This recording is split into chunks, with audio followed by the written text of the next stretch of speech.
Olá, seja muito bem-vindo a mais um vídeo aqui do canal. Vamos agora continuar falando sobre avivamento. Estou fazendo uma série bíblica todas as quartas-feiras, falando sobre, todas as quintas, na verdade, toda quinta-feira, falando sobre avivamento. Então, marca aí o primeiro vídeo, que é uma introdução, falo sobre o que é avivamento e principalmente o que não é avivamento. Esse, inclusive, é o título do vídeo. Vou deixar aqui marcado para você, tá? Até o final do vídeo ele vai aparecer aqui no canto da tela e aí você não deixe de assisti-lo. Então vamos hoje, quero falar sobre o avivamento do profeta Elias. Elias no Monte Carmelo, lutando contra os 450 profetas de Baal e os 400 profetas de Azera, 850 profetas, e ali houve um grande avivamento em Israel. Então não se esqueça, se você quer aprender os conceitos do avivamento, veja o vídeo anterior. Aqui eu vou relatar esse avivamento que está no primeiro livro dos Reis. Abra sua Bíblia aí, vamos compartilhar junto. Primeiro livro dos Reis, capítulo 18, estou lendo aqui no computador. Veja no seu celular, no seu computador ou a Bíblia física mesmo, tá? Vamos lá. Então Elias, eu quero começar aqui no versículo de número 18. Agora, pois, envia, aí Elias falando, para Acabe, que era o rei de Israel naquela época. Agora, pois, envia junto a mim todo Israel no Monte Carmelo, como também os 450 profetas de Baal e os 400 profetas de Azera, que comem da mesa de Jezabel. Então nós sabemos que havia um conflito entre Baal e outras entidades cananitas e o Deus Jeová, o Senhor, o único e poderoso Deus, para os israelitas. Então eles estavam entre dois pensamentos, e foi o que Elias inclusive disse para eles, né? Versículo de número 21. Até quando cocheareis entre dois pensamentos? Até quando vocês ficarão divididos? Elias continua dizendo assim, se o Senhor é Deus, seguiu. E se Baal, seguiu. Porém, o povo não lhe respondeu nada. Então o povo estava quieto, ali parado, atônito. Eles subiram o Monte Carmelo. Vou resumir a história. Os profetas de Baal e de Azera começaram a se cortar, clamar, pedir para que o altar, esse foi o desafio, o altar que estava ali fosse consumido por fogo diretamente do céu. Não conseguiram nada. Elias veio, clamou ao Senhor, tacou água no altar para que o desafio para o Deus de Israel fosse ainda maior.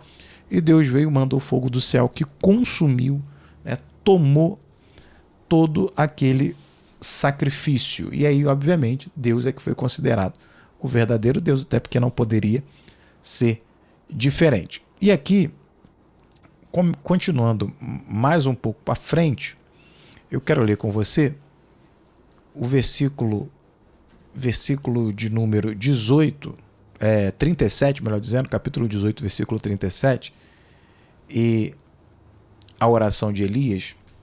Elias fala, responde-me, Senhor, para que este povo conheça que tu és Deus e que tu fizeste tornar o seu coração para trás. Então, todo avivamento, ele vai começar na história com oração. O que Elias fez aqui foi clamar a Deus, foi pedir a Deus.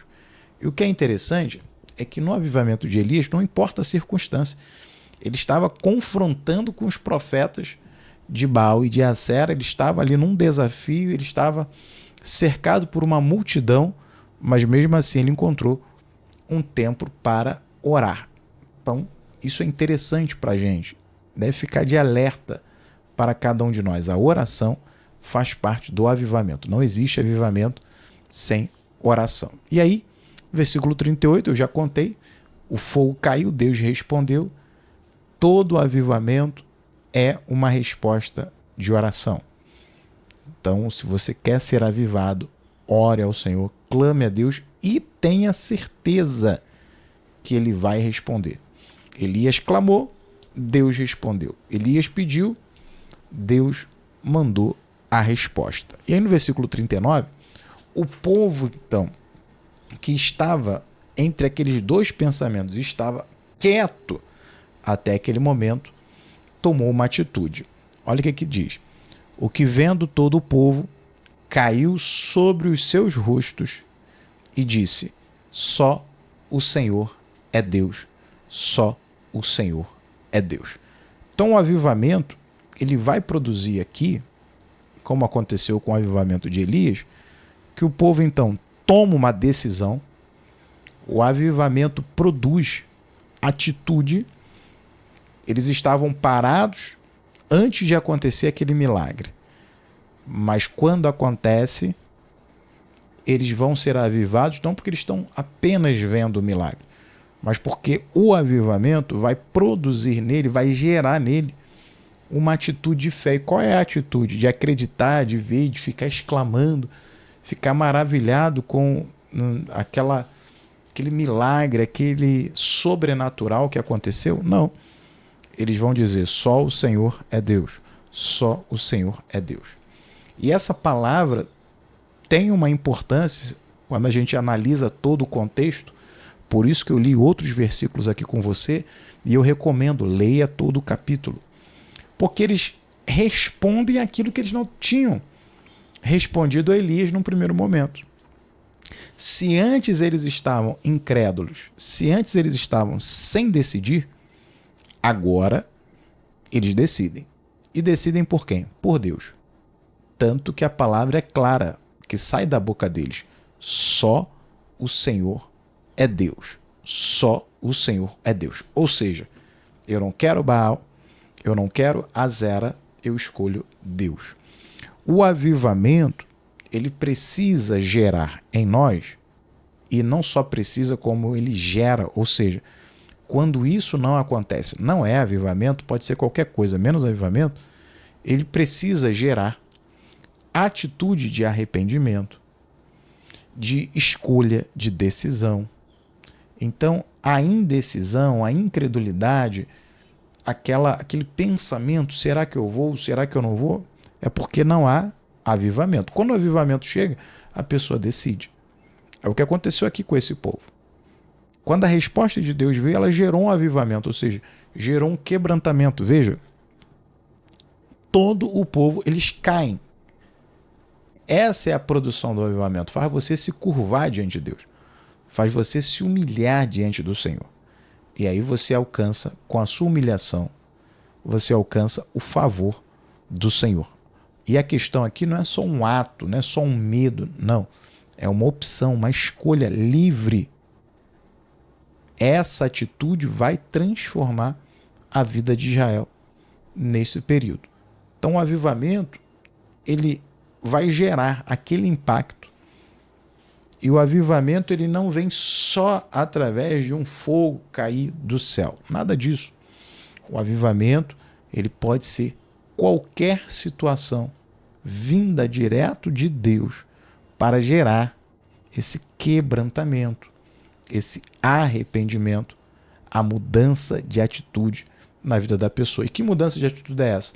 É escolher o caminho de Deus, é escolher o caminho do reino da luz, do evangelho. Então o avivamento, ele produz isso. E Elias deixou claro isso aqui. Quem vocês devem escolher? O dia da escolha é hoje.